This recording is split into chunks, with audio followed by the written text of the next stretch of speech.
자, 계엄군의 성폭행 사실 있었다고 합니다. 주제어 보시죠.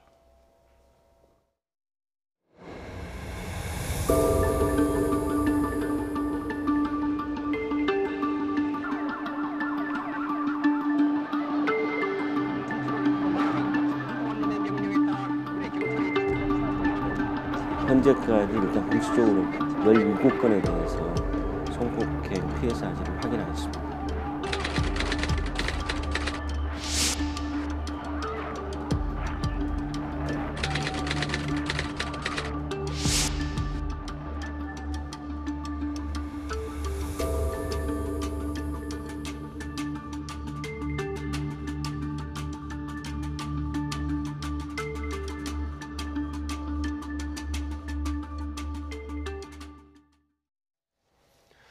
네, 계엄군의 5.18 당시의 민간인 여성 성폭행 정부 차원에서 공식적으로 확인해줬거든요. 예. 17건이 나왔어요.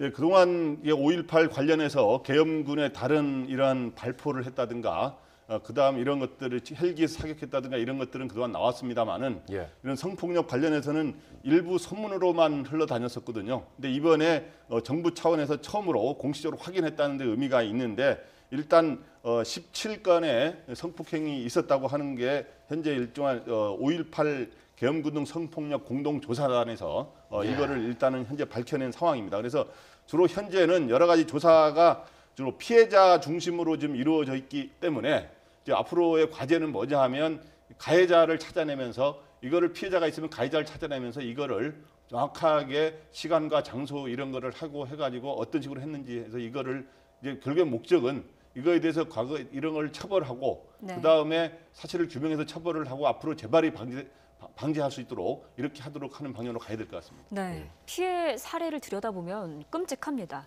대부분 총으로 생명을 위협받는 그 상황에서 성폭행을 당했고 심지어 성고문까지 있었다 그래요. 예, 예를 들어서 뭐 이런 거죠. 계엄이 시작되기 전에 수사를 받는 과정에서 자신을 조사했던 수사관이, 물론 군인이었습니다. 수사관이 수사가 끝나고 나서 나중에 성폭행을 자행을 했다거나 아니면 그냥 집에 돌아가는 길에 여고생이라든가 직장인 여성이 한꺼번에 군인들에게 산으로 끌려가서 성폭행을 당했다든가 네. 수사를 빌미로 고문을 하는 과정에서 여성의 신체 일부를 자상을 입혔던 그런 사례들까지 나오고 있습니다. 17건에만 그렇게 나왔었고요. 그 피해를 입으신 분들은 뭐 짐작하시겠지만 정상적인 생활이 너무나 어려웠고 정신병원에서 병사를 하시거나 스스로 뭐 극단적인 선택을 하신 분들도 있다는 게 이번에 17건의 확인 과정에서 드러났습니다. 예, 지금도 피해자들은 당시의 트라우마 때문에 견딜 수 없는 고통 속에 있다고 합니다. 관련 목소리 좀 잠시 듣고 가시죠. 이번 5.18 관련해서 저희들이 확인할 수 있었던 것은 5.18 민주화운동의 피해가 아직도 계속되고 있다는 점을 확인할 수 있었습니다. 몇몇 그 신청하셨던 분들조차도 나중에 가족들의 우려랄지 이런 걸 통해서 처리한 적도 사실 있습니다. 그리고 일부 여성들 같은 경우는 아직도 정신병원 등을 전전하면서 생활하고 계신 분도 있고요. 또 그분들이 가족들에게 알리지 않았기 때문에 2차 피해를 우려해서 알리지 말을 것을 거듭 저희들한테 요청한 사실도 있습니다. 그러나 이런 피해의 사실들에 대해서 국가가 공식적으로 처음으로 확인했다는 점에서 큰 의미가 있다고 생각을 하고요.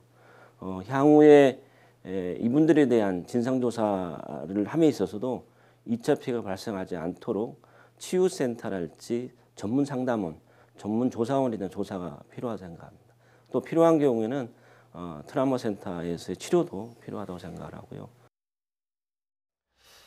정신적, 신체적 외상이 얼마나 심각하면은 이런 대책이 필요하다고 지금 조사단에서는 이야기를 했습니다. 부장님, 저희가 그 성폭행의 피해가 집중된 기간을 보면 1980년 5월 19일에서 21일에 집중됐다고 해요. 그거 왜 그런가요? 네, 일단 그 17일 날 광주에서 17일 날 공수부대 투입 명령이 됩니다. 그리고 18일 날 비상계엄이 전국으로 확대되면서 이때부터 이제 정면 이제 그 계엄군하고 이제 거기에 민주화 운동을 하는 우리 시민들하고 이제 충돌하는 이런 상황이 벌어졌는데 바로 그 직후 그때 이제 굉장히 처음 초반에부터 이제 굉장히 충돌이 격화되가 됩니다. 근데 이런 상황 속에서 일종 19일에서 21일 사이에 초반에 이게 피해가 집중되는 게 있는데 나중에도 또 있었습니다만은 초반에 피해들이 집중이 됐고 이때는 뭐냐면 이 과정에서 이 여성들이 다른 이유로 이렇게 누굴 가족을 찾아 나섰다든가 네. 이런 경우에 진짜 거기에서 이제 그 무고하게 아하. 이렇게 희생을 당하고 그런 것이죠. 예. 네, 이 자료를 토대로 추적을 했는데 소속 부대를 특정할 수는 있는데 가해자를 찾지는 못하고 있다고요. 정확하게 시간도 워낙 오래 흘렸고요. 가해자를 그 당시에 조사를 성범죄라는 게 지금도 그렇지 않습니까? 지금도 발생한 이로 가장 빠른 시간 내에 찾아내야지 가해자를 특정할 수가 있는데 지금 38년이 흘렀습니다. 그렇고 당시만 해도 이 초기에는 광주 민주화운동으로 인정받지도 못했고 어떻게 보면 내란죄로 처벌을 받을 수도 모르는 상황에서 굉장히 열악한 상황에서 자신들이 겪었던 일을 진술했기 때문인데 다만 지금 말씀하신 그 날짜들이 특정이 되고요. 그때 당시 어떤 부대가 어디로 이동했는지 이동 경로가 다 파악이 되거든요. 네. 그래서 너무 늦었긴 하지만 조금 더 노력을 한다라면 뭐 가해자를 찾는 것이 아주 불가능하지는 않을 것으로 보이고요. 예. 한 가지 아까 날짜와 관련해서 제가 한마디로 꼭 덧붙이고 싶은 게 네. 예. 전두환을 비롯해서 그 당시에 이런 끔찍한 일을 벌였던 자들은 비상계엄이 광주에서의 무고한 어떤 폭도들로 인해서 마지못해 했었다라는 식으로 선전을 했었지 않습니까? 그런데 사실 벌어진 날짜를 보면요. 저런 일들이 끊임없이 벌어졌기 때문에 광주 분들이 못 견디고 시민군을 조직을 했던 거예요. 선우가 완전히 뒤바뀌었다는 게 이 성폭행 날짜를 봐도 드러나고 있습니다. 예. 자, 이제 남은 과제가 중요할 것 같습니다. 이제 뭐 사실 자체는 드러났는데 점점 공론화되고 있는데 이걸 입증을 해야 되거든요. 근데 지금 조사위 상태로는 뭐 이 남은 과제들을 해결하기가 어렵다면서요. 네, 그렇죠. 이제 조사 이번에 위원회에서는 주로 어떤 방식을 택했냐면 상담을 접수하거나 문헌 조사 그리고 현장 조사 그리고 피해자 면담을 중심으로 통해서 그동안 이렇게 나왔던 것들이 그리고 일부 그 미 대사관 기록에도 그런 소문이 있었다는 게 기록된 것도 있다 그래요. 그런데 예. 이런 걸 토대로 했는데 결국에는 이번에 공동조사단에는 강제 수사권이 없었기 때문에 네. 결국에는 이런 어떤 가해 부대의 이동 경로를 통해서 그 부대를 추측할 수는 있습니다만은 이 가해자라든가 가해한 부대를 특정할 이렇게 해서 조사할 수가 없었기 때문에 네. 앞으로 국회 차원의 진상조사단이 이제 구성되지 않습니까? 예. 그런 거에 이어서 여러 가지 결국 수사를 통해서 결국에는 가해자를 찾아내는 이러한 작업 그리고 또 하나는 결국엔 군인들의 당시 군인 이거를 알고 있는 군인들의 양심 고백에 또 도움을 받아야 되는 그런 것도 필요하다고 봅니다. 예. 네. 그런데 진상조사위는 구성조차 못하고 표류하고 있습니다. 여야 사당이 이에 대해서 한 목소리를 냈는데요. 들어보시겠습니다. 진상조사위원회가 하루빨리 출범해서 제대로 된 조사가 이루어져야 합니다.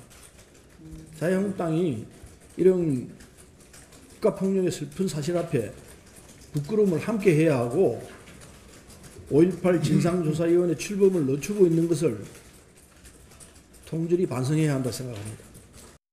시간이 지날수록 진실 규명이 멀어지고 있습니다.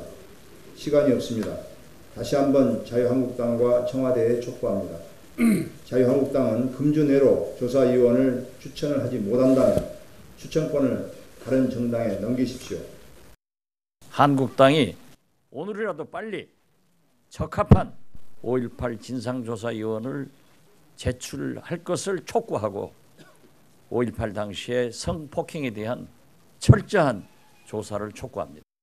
자유한국당 지금 불참하고 또다시 비틀고 있다 역사를.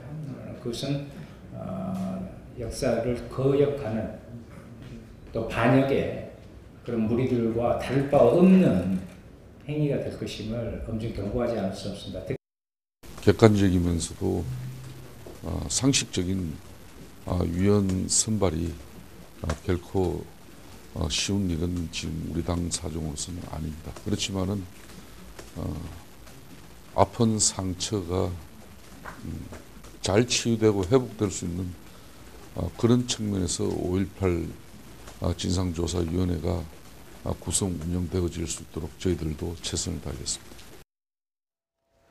네, 한국당은 조사위원 선발이 결코 쉽지 않았다라는 입장이고 다른 당은 고의로 시간 끄는 게 아니냐 이런 입장이거든요.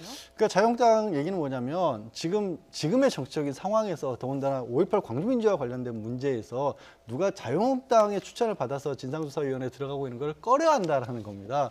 뭐 사실 어떻게 보면은 뭐 솔직한 자백이라고 볼 수도 있는 부분인데 그런데 저는 그런 생각도 들어요. 그런 상황이라고 한다면 사실 더불어민주당이나 지금 뭐 저 주체권을 가지고 바른미래당 쪽에 좀 더 적극적으로 요청을 해서 우리의 권한이라지만 당신들이 추천한 사람들에서 우리가 동의를 해주겠다라는 식으로까지 노력을 해야 될 텐데 끝까지 어쨌든 자유한국당의 이름으로 하는 부분들을 고집을 하고 있으니까 예. 다른 당들에서는 이거 일부러 시간 끄는 거 아니냐라는 지적도 할 수 있는 그런 상황인 거죠. 만약에 이제 발족이 된다면 부장님 이 조사권까지 있다라고 하던데 어느 정도 수준까지 조사가 가능하고 이게 어떤 결과를 우리가 좀 예측해 볼 수 있을까요?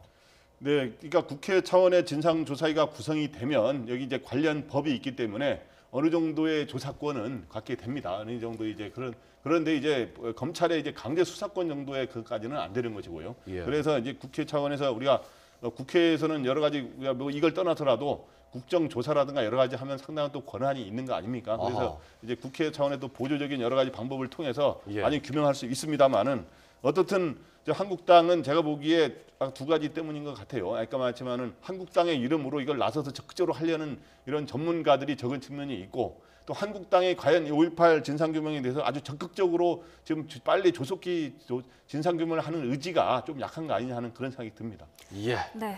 알겠습니다. 오늘 두 분의 내용은 여기서 좀 듣고 마무리하겠습니다. 지금까지 김광덕 전 한국일보 정치부장, 양지열 변호사와 함께했습니다. 고맙습니다. 고맙습니다. 고맙습니다.